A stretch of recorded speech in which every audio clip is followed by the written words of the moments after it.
इसलिए जब शिष्य ने कहा कि गुरुजी आप जरा बताइए, ऐसे हमको दिखाइए कि कहाँ है वो आत्मा, जैसे कोई सींग पकड़ करके दिखा दे ना गौ का, गौ पूछ रहे हैं बार बार, सींग पकड़ के बता दिया ये गौ है, ऐसे किसी लक्षण से किसी विषय से बता दिए आत्मा है। तो गुरुजी ने कहा कि भाई यही बात है, कैसे बता रहे? श्रोत्र का विषय हो तो हम बता दें शब्द से, और रूपवान हो तो चक्षु से बता दें, रस उसमें हो तो रसनेन्द्रिय से बता दें, गंध उसमें हो तो घ्राणेन्द्रिय से बता दें, संकल्प रूप हो तो मन का विषय बने तो मन से बता दे, बुद्धि से बता दे। पर यदि इनका विषय बनते नहीं तो हम उसको बतावें कैसे? बताने के लिए जो ग्रहण करने के लिए ज्ञान प्राप्ति के लिए जो हमारे पास साधन है, तो वो साधन का विषय नहीं है वो। न तत्र चक्षुर्गच्छति न वाक् गच्छति नो मनो न विद्मो न विजानीमो यथा एतदनुशिष्यात् अन्य देव तद विदितात् अथो अविदितात् अधि।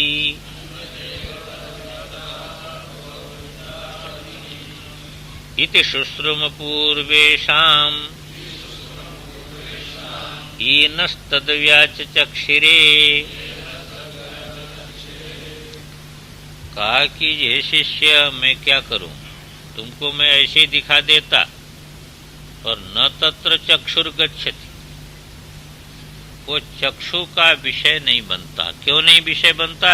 रूप नहीं है उसमें, अरूप है, इसलिए चक्षु का विषय नहीं, इसलिए चक्षु नहीं जा सकती वहां पर। चक्षु जो है अपने विषय को प्रकाशित करती है, तो चक्षु नहीं प्रकाशित कर सकती है।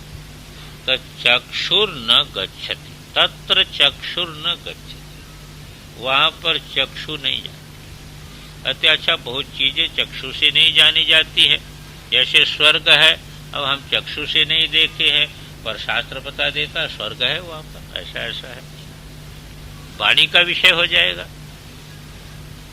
वह वाणी का विषय तो बन सकता है, तो कहते वाणी का विषय भी नहीं बन सकता। वो वाणी की भी आत्मा है, तो वाणी का भी विषय नहीं बन सकता है। न तत्र वाक् गच्छति, वाक् का विषय जो है वह नहीं बन सकता है, वागादि अविधेय नहीं। इसीलिए वाणी से भी जहां पर उसका कथन होता है वहां लक्षणा से होता है, वाग से लक्षित किया जाता है, पर वाणी का विषय वो नहीं बनता है, तो वाग का विषय है। अतः अच्छा, बहुत चीजें जो हैं, जैसे वाग से ले लिया कर्मेंद्री, संपूर्ण कर्मेंद्री, वाग है कर्मेंद्री और चक्षु है ज्ञानेन्द्री, तो चक्षु और जो है वह से ले लिया ज्ञानेन्द्री और वाग से ले लिया कर्मेंद्री, तो कर्मेंद्रियों का भी विषय नहीं बन सकता है और ज्ञानेन्द्रियों का विषय भी नहीं बन सकता। अब ये बात कहते हैं कि कोई चीज कर्मेंद्री का विषय न बने और ज्ञानेन्द्रिय का विषय न बने, क्योंकि शब्द स्पर्श रूप रसगंध हो तो ज्ञानेन्द्रिय का विषय बने, और जो है वह जब वो कोई शब्द रूप हो तो वाक् का विषय बने, लेना देना जहां हो तो हाथ का विषय बने, आना जाना हो तो वहां पर जो है वह पैर का विषय बन जाए। ऐसे जो है ग्रहण त्याग जो है वह मूत्र त्याग इत्यादि, इनका भी विषय नहीं बन सकता है। तो कर्मेंद्रिय का विषय भी नहीं बनता है, ज्ञानेन्द्रिय का विषय नहीं बनता, पर मन से तो हो सकता है कि नहीं? तो कहते मन से भी नहीं, नो मनो, मन का भी विषय जो है वो बनता नहीं, मनन नहीं किया जा सकता, क्योंकि मन का भी आत्मा है, मन का भी आत्मा है। तो मन का आत्मा है, इसलिए मन का भी विषय नहीं बन सकता, बुद्धि का विषय नहीं बन सकता, इसलिए न विद्मो न विजानीमो यथा एतद अनुशिष्यात्। इसलिए हे शिष्य, जैसा हमने कहा कि ये श्रोत्र का श्रोत्र है, लक्षित जैसे किया, इस प्रक्रिया से अलग प्रकार से न विद्मः मैं नहीं जानता हूँ, न विजानीमो विशेष प्रकार से नहीं जानता हूँ, यथा एतद अनुशस्या जैसे इस आत्म तत्व का उपदेश किया जाए। यानी लक्षित करने से अतिरिक्त कोई भी जो है यह उपाय मैं नहीं जानता हूं कि जिससे यह आत्म तत्व का उपदेश किया जाए, अथवा जो हमने कह दिया श्रोत्र से श्रोत्र मनसो मनोयत, इससे अतिरिक्त जो है कोई उपाय मैं नहीं जानता हूं कि जिसके द्वारा इस आत्मा का उपदेश किया जा सके। यथा एतद अनुशिष्यात्, गुरु जिस प्रकार से इसका शिष्य के लिए उपदेश करे। क्यों? फिर ये उपदेश नहीं किया जा सकता है तो फिर जो है वह इसका मतलब जो है वह है ही नहीं, का नहीं है तो, पर अन्य देव तद विदितात् अथो अविदितात् अधि, वह है पर विदित से भी अन्य है। जागृत अवस्था में इन इंद्रियों के द्वारा हम जानते हैं, उसको कहते विदित। तो विदित से भी यह अन्य है। कहते विदित से अन्य है तो अविदित होगा। विदित से अन्य क्या होगा? अविदित। जैसे सुषुप्ति में कुछ विदित नहीं होता, तो सुषुप्ति दशा अविदित दशा है, वहां पर कुछ नहीं विदित होता। अव्याकृत जो है अविदित दशा है। तो विदित से अलग होगा तो अविदित होगा।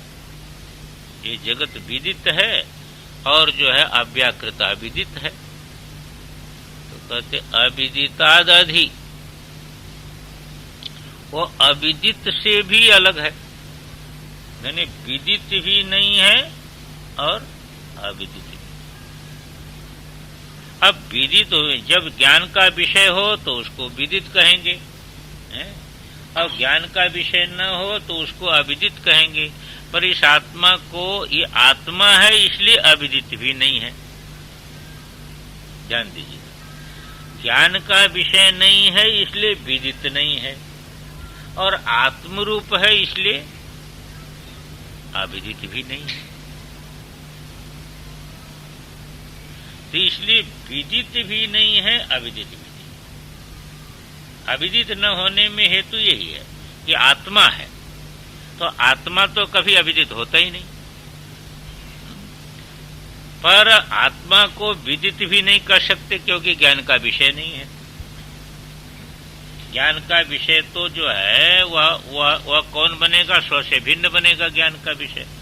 तो ज्ञान का विषय न होने से विदित नहीं है, और आत्मस्वरूप होने के कारण वह अविदित भी नहीं है। तो विदित अविदित से भी भिन्न है। कहते ऐसा आपने कोई कल्पना करके ये बात कह दी है? कहते कल्पना करके नहीं कहा। इति शुश्रुम पूर्वेशाम ये नस्तद व्याचक्षिरे, इति इस प्रकार जो है पूर्वेशाम आचार्याणाम, ये पूर्व आचार्यों के वचनों को हम लोगों ने सुना है। मतलब ये परंपरा से ये ज्ञान हमको प्राप्त हुआ है, अपने मन कल्पित में नहीं कह रहा हूं। किनकी बात सुना है? ये नस्तद व्याचक्षिरे, जिन आचार्यों ने हम लोगों के लिए उस आत्म तत्व का उपदेश किया, उन्हीं की वाणी से हमने ये सुना है कि वह विदित भी नहीं है, अविदित भी नहीं है। आत्मरूप होने से अविदित नहीं है, और दृश्य रूप होने से, दृश्य रूप न होने से विदित भी नहीं है। तो इसलिए प्रामाणिक ज्ञान है और आचार्य परंपरा से प्राप्त होने वाला ज्ञान है। अब भाष्य में साफ हो जाएगा। देखिए, यस्मात् श्रोत्राद्रपि श्रोत्रादि आत्मभूतम ब्रह्म, इसलिए आत्मभूत जो ब्रह्म है वो श्रोत्र का भी श्रोत्र है। अतः इसलिए न तत्र तस्मिन् ब्रह्मणि चक्षुर गच्छति, इसलिए उसमें चक्षु का प्रवेश नहीं होता, चक्षु का विषय नहीं होता। कहते क्यों चक्षु नहीं जा पाती? चक्षु तो बहुत दूर तक चली जाती है। कहते बहुत दूर तक भले चले जाए पर आत्मनिगमन असंभवा, अपने में कोई थोड़ा जाएगा, अपने में कोई नहीं जा सकता है। यानी स्व जो स्वरूप है वह अपना विषय नहीं बन सकता है। तात्पर्य क्या कि एक ही जो है कर्ता और कर्म दोनों एक नहीं हो सकता। दृश्य क्रिया का कर्ता और दृश्य क्रिया का कर्म, जानने का कर्ता और जानने का कर्म दोनों एक नहीं होता। इसलिए चक्षु जो है वह जानने वाला है, तो चक्षु का जो विषय बनेगा वो बनेगा, पर चक्षु स्वयं जो है चक्षु का ही आत्मा है, तो अपने में जो है वह प्रवेश इंद्रिय का नहीं हो सकता है। इसलिए कह दिया स्वात्मनि गमन असंभवात् तथा न वाक् गच्छति, ये वाणी भी नहीं जाती उस आत्मा के पास। क्यों? वाचा ही शब्द उच्चार्यमाणो अविधेयम प्रकाशयति, वाणी के द्वारा शब्द का उच्चारण जब हम करते हैं ना तो अविधेय का प्रकाश होता है। जैसे हमने कहा ये घट है, तो घट रूप जो अविधेय है उसका प्रकाश हो गया। घट शब्द के द्वारा, घट शब्द का उच्चारण हमने वाणी से किया, तो वाणी से जब उच्चार्यमाण हो गया तो अविधेयम प्रकाशयति, तो वाचा ही शब्द उच्चार्यमाणो, वाणी के द्वारा उच्चारण किया गया जो शब्द है वह अविधेयम प्रकाशयति, वह अविधेय को वाच्य का प्रकाश करता है। यदा जब, तदा अविधेयम प्रति वाक् गच्छति इत्युच्यते, तब हम कहते हैं वाणी का विषय हो गया है। यानी इस अविधेय के पास वाणी गई, यानी वाणी का विषय हो गया। ये कहते हैं तस्य च शब्दस्य तन्निर्वर्तकस्य च करणस्य। अब वो जो शब्द घटपट इत्यादि जो शब्द और उसका निर्वर्तक हो गया करण, कौन? वाक्। उसका निर्वर्तक करण कौन हो गया? वाक्। वाक् से घट शब्द हमने उच्चारण किया तो वो घट अभिधेय का ज्ञान अपने को हुआ, तो उसका आत्मा है ब्रह्म। वो शब्द का भी आत्मा ब्रह्म है और वाक् का भी, इंद्रिय का भी आत्मा ब्रह्म है। अतो न वाक् गच्छति, इसलिए वाक् जो है वह अपने स्वरूप में नहीं जा सकती है। कैसे? यथा अग्निर्दाहकः प्रकाशकश्चापि सन् न आत्मानं प्रकाशयति दहति च तद्। जैसे अग्नि दाहक है तो अपने को जला देगा क्या? ईंधन को जलाएगा, और अपने को क्या जलाएगा? अग्नि जो है सबको प्रकाशित कर रहा है, पर अपने को क्या प्रकाशित करेगा? वो तो प्रकाश रूप है ही है, तो इसलिए वो प्रकाशित हो रहा है, वो प्रकाशित अपने को नहीं कर सकता, दूसरे को प्रकाशित करेगा। इसी बात को कहते हैं यथा अग्निर्दाहकः प्रकाशकश्चापि, अग्नि दाहक भी है प्रकाशक भी है, पर ऐसा होकर के भी न आत्मानं प्रकाशयति दहति च तद्वत्, अपने को न प्रकाशित कर सकता है न जला सकता है उसके समय। अब कहते नो मनो मनस्य अन्यस्य संकल्प इत्री अध्यवसायित्री च, मन जो है अपने से भिन्न का संकल्प करता है या निश्चय करता है। संकल्पयित्री, संकल्प करने वाला, जो है अध्यवसायित्री माने निश्चय करने वाला। तो अपने से भिन्न के विषय में संकल्प करता है मन, और अपने से भिन्न का निश्चय करता है। ऐसा होकर के भी न आत्मानं संकल्पेति अध्यवसायति, अपने स्वरूप का संकल्प कैसे करेगा और उसका जो है निश्चय कैसे करेगा? इति च, तस्यापि ब्रह्म आत्मा, क्योंकि उसका भी जो है आत्मा ब्रह्म है। ईदृशम इति इंद्रिय मनोव्याभ्याम ही वस्तुनो विज्ञानम, इंद्रिय और मन से ही जिसलिए वस्तु का विज्ञान होता है, तद अगोचर अगोचरत्वात्, उससे अगोचर है यह ब्रह्म, इसलिए न विद्मः, इसलिए हम उसको जान नहीं सकते। थोड़ा सा आनंद गिरी ले लें कि अध्यस्तस्य ही अधिष्ठानमेव स्वरूपम। अध्यस्त का स्वरूप क्या होता है? अध्यस्त क्या है? रज्जु सर्प, सर्प ये है अध्यस्त, और इसका अधिष्ठान है रज्जु। तो सर्प का जो है, जो रज्जु सर्प है, उसका स्वरूप क्या है? रज्जु से अतिरिक्त तो उसका स्वरूप कुछ भी सिद्ध नहीं। इसी बात को कहते अध्यस्तस्य ही अधिष्ठानमेव स्वरूपम, उसका स्वरूप अधिष्ठान ही होता है, दूसरा कोई स्वरूप नहीं बनेगा। क्यों कि आद्यंत मध्येषु तद अव्यभिचारात्, ऐसा नहीं कि बीच में सांप आ गया था, पहले भी रस्सी थी, जिस समय सर्प दिख रहा था उस समय भी रस्सी थी, और जिस समय प्रकाश ले आकर के देखे उस समय भी रस्सी है। तो पहले भी रस्सी थी और बाद में भी रस्सी ही है, इसलिए बीच में वो सर्प करके दिखाई दी तब भी रस्सी है। ऐसे आदि में भी आत्मा ही है और अंत में भी आत्मा ही शेष रहेगा, और बीच में जो ये जगत दिखाई दे रहा है वो अभी आत्म रूप करके ही है, आत्मा से भिन्न नहीं हो सकता है। इसी बात को कहते हैं अध्यस्तस्य ही अधिष्ठानमेव स्वरूपम, अध्यस्त का स्वरूप अधिष्ठान ही होता है। आद्य अंत मध्येषु तद अव्यभिचारात्, क्योंकि आदि में, मध्य में, अंत में उस अधिष्ठान का व्यभिचार नहीं बनता है। स्वरूप विषयतया च न पदार्थ धर्म ततो अप्रयोजको अयम हेतु। अब जो है कहते हैं कि तद अव्यभिचारा, इसलिए स्वरूप विषयतया च न पदार्थ धर्म। क्या पाठ है? हाँ वो ठीक है। स्वरूप विषयता जो है वो पदार्थ का धर्म नहीं है। स्वरूप भी जैसे जो चीज जैसी दिख रही है, तो बताओ सर्प दिख रहा था, तो सर्प दिख रहा था, वो सर्प पदार्थ हो तभी सर्प दिखे, ऐसी कोई बात नहीं है। इसलिए जो स्वरूप विषयता है वो पदार्थ का धर्म नहीं है।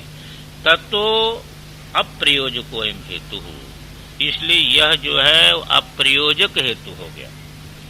यानी जैसे लोग कहते हैं ना जगत दिखता है तो ऐसा है, तो ये जो दिखना है ये वस्तु धर्म नहीं है, ये वस्तु धर्म जो है वह नहीं है। अब दिखता चित्र है पर है तो पर्दा, दिखता मुख है पर है दर्पण, तो इसलिए जो है ये दिखना जो है वस्तु का धर्म नहीं हो सकता है, इसलिए यह जो है अप्रयोजक हेतु हो गया। यदि कहे दिखता है तो यह प्रयोजक हेतु नहीं हुआ। अविषयत्वात् तर्हि शास्त्राचार्योपदेशत्वम् अपि न स्यात्। अब एक शंका उद्भूत हो गई दूसरी कि जब ब्रह्म अविषय है, किसी का विषय नहीं है, आपके पास जो साधन हैं उनका विषय ब्रह्म है नहीं, क्योंकि आपके पास जो साधन है इंद्रिय मन, उससे माइक पदार्थ ही प्रकाशित होता है, तो ब्रह्म तो प्रकाशित हो नहीं सकता है। इसलिए ब्रह्म को आप कभी भी जान नहीं सकते। जब ब्रह्म को आप कभी भी जान ही नहीं सकते हैं तो ब्रह्म का उपदेश जो शास्त्र गुरु कर रहे हैं ये तो व्यर्थ हो गया। कैसे उपदेश करें? उपदेश कैसे करें? जब विषय हो तभी तो उपदेश कर सकते हो, तो विषय है नहीं। इसलिए कहते अविषयत्वात् तर्हि शास्त्राचार्योपदेश्यत्वम अपि न स्यात्। तब तो शास्त्र और आचार्य के द्वारा उपदिष्ट भी नहीं हो सकता है वह, ऐसी आशंका करके कहते नास्तेव वास्तवम। ये कहते हैं ये बात वास्तविक नहीं है। अब देखिए, अब भाष्य में हम लोग चले।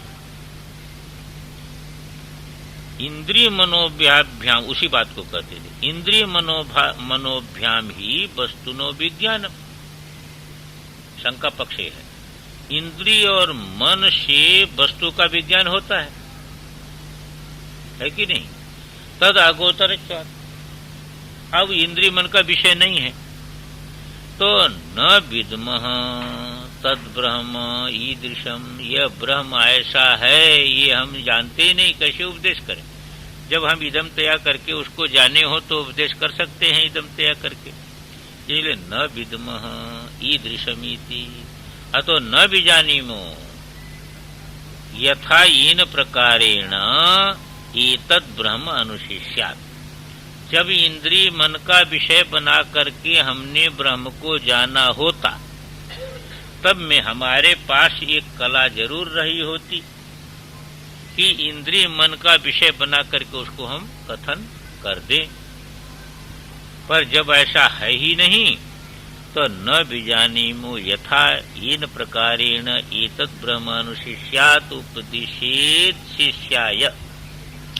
शिष्य के लिए इस ब्रह्म को हम उपदेश करें ये हम नहीं जान सकते हैं। इति अभिप्राय, ये अभिप्राय गुरु जी का कहना है कि भाई हमने इंद्रिय मन का विषय यदि बना करके उसको जाना होता तो तुम्हारे लिए भी उस प्रकार का उसको उपदेश कर देता, पर जब हम जानते ही नहीं हैं तो जिस प्रकार हमने उपदेश किया इससे भिन्न कोई प्रकार से जो है उपदेश किया जा सकता है ये मैं नहीं जानता। यद्धिकरण गोचरम तद अन्यस्मै उपदेष्टुम शक्यम। क्योंकि जो इंद्रिय का विषय होता है तो वो तो दूसरे के लिए उपदेश किया जा सकता है। कैसे? कहते जाति गुण क्रिया विशेषण। क्योंकि शब्द जितना होता है ना, जितना अभिधान होता है, ये चार प्रकार से होगा। जाति को लेकर के उपदेश हो सकता है, इस जाति वाला है ही तो जाति को लेकर के उपदेश होता है। कहीं गुण को लेकर के उपदेश होता है, जाति को लेकर के, जैसे ब्राह्मण, ये ब्राह्मण है तो कैसे उपदेश किया? जाति को लेकर के हमने कह दिया। तो जितनी बात ये कहते हैं ये मनुष्य है तो जाति को लेकर के, मनुष्य जाति को लेकर के उपदेश किया। तो जाति को लेकर के एक तो उपदेश बनता है, दूसरा उपदेश कैसा बनता है कि अथवा जो है जाति कहीं नहीं हो तो जो है वही है जाति। कहाँ गया? जाति गुण को लेकर के उपदेश हो जाता है कहीं। कैसे? जो है ये काला है, ये सफेद है, ये मीठा है, ये चरपरा है, ये ठंडा है, ये गर्म है। ये सब उपदेश कैसे हो रहा है? ये सब उपदेश गुण को लेकर, तो गुण को लेकर के उपदेश हो जाता है। तो इसको गुण के द्वारा उपदेश जो है हो सकता है। आत्मा में गुण हो तो गुण से उपदेश हम कर दें, आत्मा की कोई जाति हो तो जाति को लेकर के शब्द का प्रयोग हो जाता है। कहीं जो है क्रिया को लेकर के भी जो है शब्द का प्रयोग होता है। जैसे ये पाचक है तो अब क्रिया को लेकर के, ये वाचक है तो ये जो है उसकी प्रवचन को लेकर के, तो क्रिया को लेकर के भी शब्द प्रयोग होता है। तो जाति को लेकर के और गुण को लेकर के, क्रिया को लेकर के, कहीं कहीं संबंध को लेकर के हो जाता है शब्द प्रयोग। जैसे राजपुरुष है तो राजा के संबंध को लेकर के वहां पर प्रयोग हो जाता है, ये राजा का पुरुष है। तो संबंध को लेकर के, ये चार को लेकर के ही शब्द प्रयोग होगा। कोई भी शब्द प्रयोग आप करेंगे तो चार में से कोई न कोई चीज उसमें मिलेगी। या तो जाति को लेकर के शब्द प्रयोग होगा, या गुण को लेकर के शब्द प्रयोग होगा, या क्रिया को लेकर के शब्द प्रयोग होगा, और या संबंध को लेकर के शब्द प्रयोग होगा। इससे अतिरिक्त में शब्द प्रयोग होता नहीं है। वैसे रूढ़ी एक और मानते हैं, पर रूढ़ी भी इन्हीं के अंतर्गत, इन्हीं को कुछ लेकर के रूढ़ी का भी प्रयोग हो जाता है। तो ये 5 मानते हैं, 4 जिसमें ये है जाति गुण क्रिया संबंध रूढ़ी, इसी को लेकर के शब्द प्रयोग है। उसी बात को भाष्यकार भगवान कहते हैं कि जाति गुण क्रिया विशेषण, जाति गुण क्रिया इन विशेषणों को दे करके उपदेश किया जा सकता था कि ब्रह्म इस जाति वाला है, ब्रह्म में एक गुण है, तो ये भी नहीं है क्योंकि ब्रह्म निर्गुण है, इसलिए गुण को लेकर के भी उसको नहीं कर सकते हैं, और अक्रिय है इसलिए क्रिया को भी लेकर के नहीं कर सकते हैं। इसलिए कहा न, और संबंध किसी से ब्रह्म का बनता नहीं, इसलिए संबंध को लेकर के भी नहीं कर सकते हैं। न तज्जात्यादि विशेषणवत ब्रह्म, जात्यादि विशेषण वाला ये ब्रह्म है नहीं। तस्मात् विषमम, इसलिए बहुत कठिन है भाई। शिष्यान उपदेशेन प्रत्यायेतुम इति, शिष्य को उपदेश के द्वारा ब्रह्म का बोध करा देना बड़ा कठिन, क्योंकि जो है कहे नहीं जा सकता। जब इसी को गोस्वामी जी कहते ना, सुनो ज्ञान की जहां कथा कहा, सुनो तात यह अकथ कहानी। एक ज्ञान की कहानी सुनाने कहते, कहो कि अकथ है, कही नहीं जा सकती। अब कही नहीं जा सकती तब क्यों कहते हो फिर? तो कहते समुझत बने न जाए बखानी, शब्द का विषय तो हो नहीं सकता है, पर आप सावधान रहोगे तो लक्षणा से भले ही समझ लो, विषय तो बनेगा नहीं। इसलिए वर्णन उसका हो नहीं सकता अभिधा से, और लक्षणा से आप समझ लीजिए तो समझ लीजिए, पर ज्ञान की कहानी ऐसी है। इसी बात को कहा न तज्जात्यादि विशेषणवत ब्रह्म तस्मात् विषमम शिष्यानुपदेशेन प्रत्यायेतुम इति, शिष्य को उपदेश के द्वारा जो है वह बोध कराना बड़ा कठिन है। उपदेशे तदर्थ ग्रहणे च यत्नातिशय कर्तव्यताम दर्शे, इसलिए उपदेश में भी बड़ा ही सावधान रहना पड़ता है कि हमने कहा कुछ, आपने समझ लिया कुछ, तो उपदेशक को भी अति सावधान रहना है और श्रोता को भी अति सावधान रहना है। इसीलिए कहा आश्चर्यो वक्ता, इसका वक्ता भी आश्चर्य है और श्रोता भी आश्चर्य है। तो दोनों को जो है अति सावधान इसलिए रहना पड़ता है कि जो है उपदेश एक उपाय है बताने का, और उपदेश का विषय बनेगा नहीं। तो वक्ता को इसमें सावधानी है कि जो हम जो चीज कहना चाहते हैं, इस शब्द से जिसको लक्षित करना चाहते हैं वही श्रोता समझे, ऐसे शब्द का प्रयोग हो कि वही उसकी बुद्धि जाए। और श्रोता को भी ये सावधान रहना चाहिए कि वक्ता जो कहना चाहता है वही उसकी बुद्धि टिके। गोस्वामी जी ने इसीलिए कहना श्रोता वक्ता ज्ञान निधि,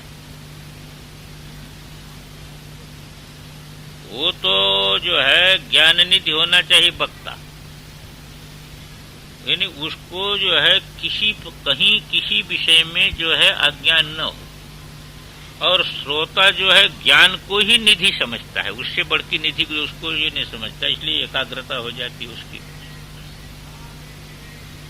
तो ये बात यहाँ बता दिया कि उपदेशे तदर्थ ग्रहणे च यत्नातिशय कर्तव्यताम दर्शयते न विद्मः इत्यादि। अरे भाई हम जान ही नहीं सकते उसको कि कैसे जो है उसको बतावें। थोड़ा सा आनंद गिरी देख लें। ब्राह्मणों अयम इत्यादि जाति, जातितः, जाति क्या हो गया? जैसे ब्राह्मणों ये जाति से उपदेश हो गया।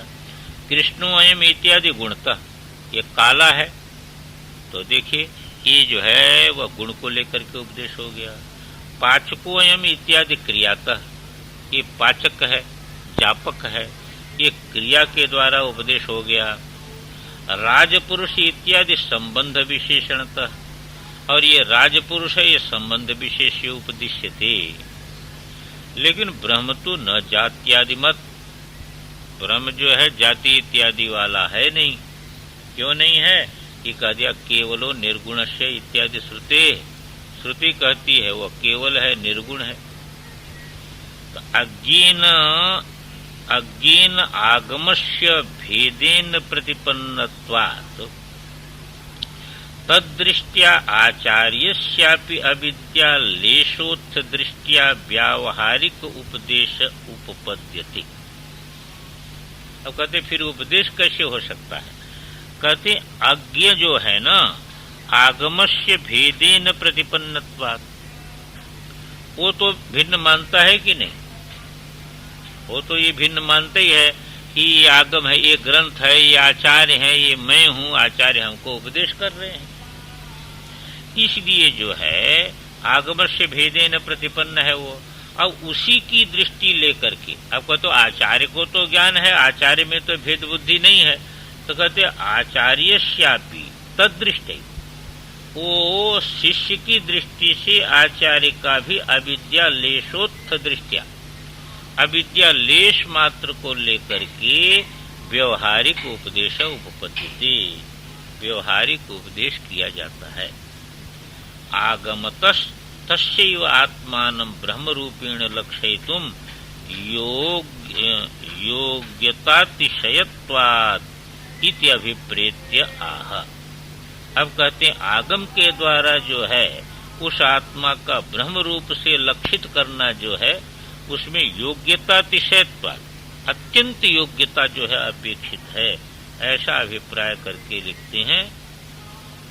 शंका उठाएंगे पहले कि अत्यंतम ये उपदेश प्रकार प्रत्याख्याने प्राप्ते, कहते फिर तो उसका उपदेश हो ही नहीं सकता। अत्यंत ही उपदेश प्रकार का प्रत्याख्यान होने पर तद अपवादो अयमुच्यते, उसका अपवाद कहते हैं। सत्यम एवं प्रत्यक्षादि भी प्रमाणे न परः प्रत्यय तुम शक्य, तुम्हारी बात ठीक है, प्रत्यक्षादि प्रमाण के द्वारा जो है उस परमात्मा का बोध नहीं कराया जा सकता है, पर आगमे न तो शक्यते इव प्रत्यायेतुम इति, आगम के द्वारा इसका बोध कराया जा सकता है। परंपरा से जो बोध प्राप्त हुआ तो उसी नियम से जो है आपको बोध कराया जा सकता है। तो गुरु शिष्य परंपरा जो है ये है आगम, इसी आगम के द्वारा जो है उसका बोध कराया जा सकता है। तद उपदेशार्थम आगमम आह, उसी के लिए जो है इसी उपदेश के लिए, यही बताने के लिए आगम परंपरा बताते हैं कि आगम में ये बात हमको बताई गई है, अन्य देव तद्विदिता तत्व अविदिता। अब इसका विचार कल करेंगे। ओम पूर्णमदः पूर्णमिदं शांति।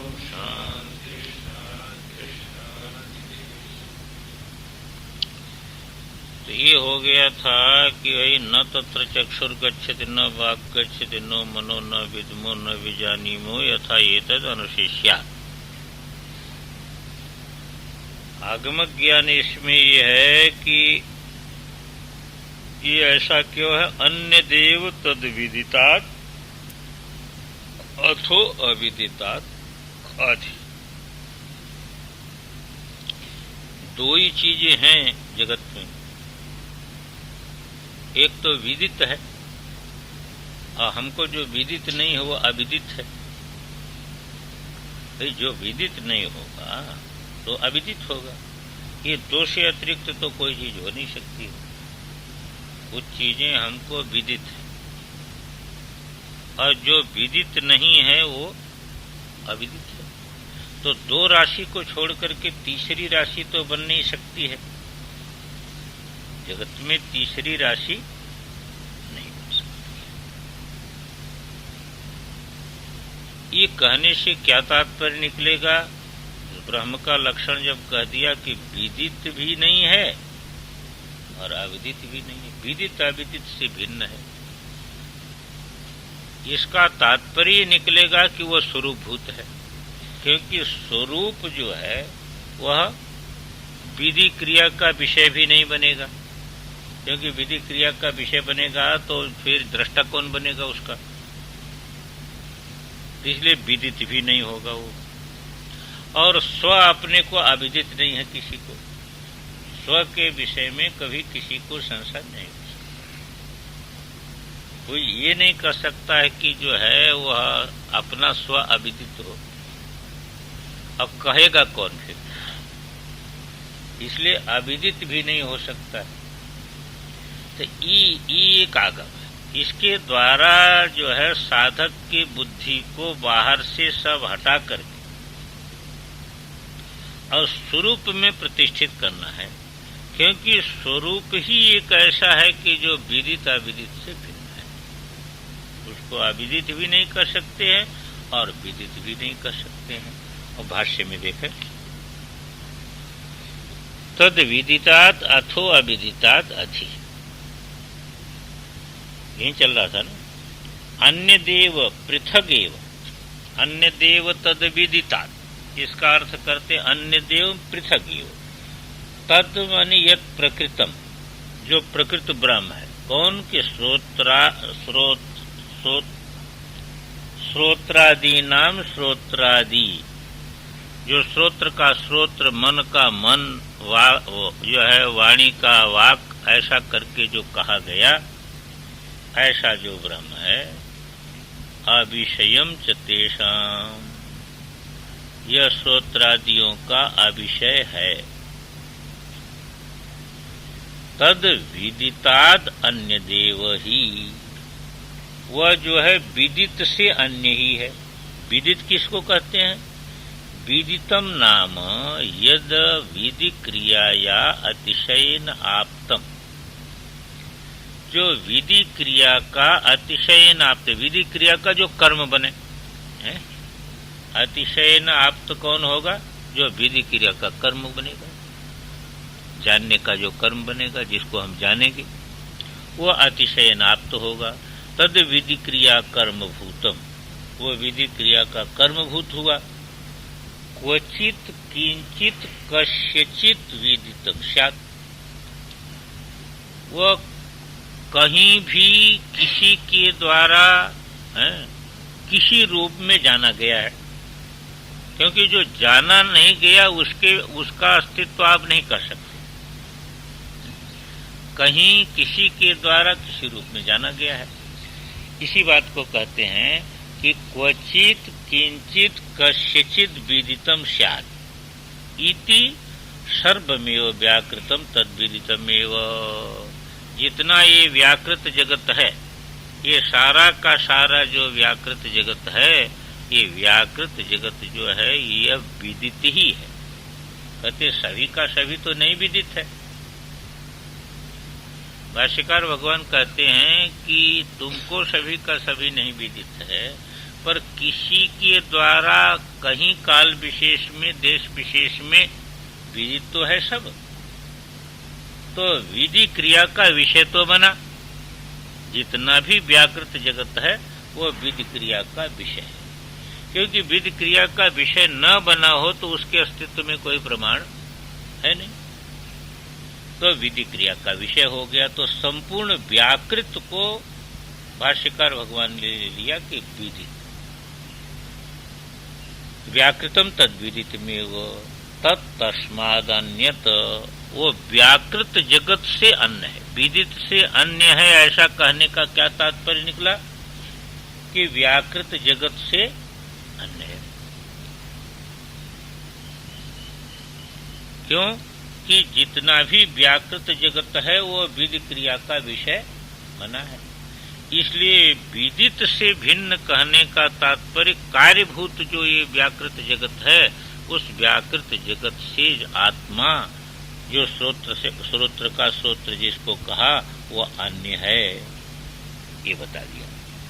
तत्तस्माद अन्यत इत्यर्थः, व्याकृत से अन्य हो गया।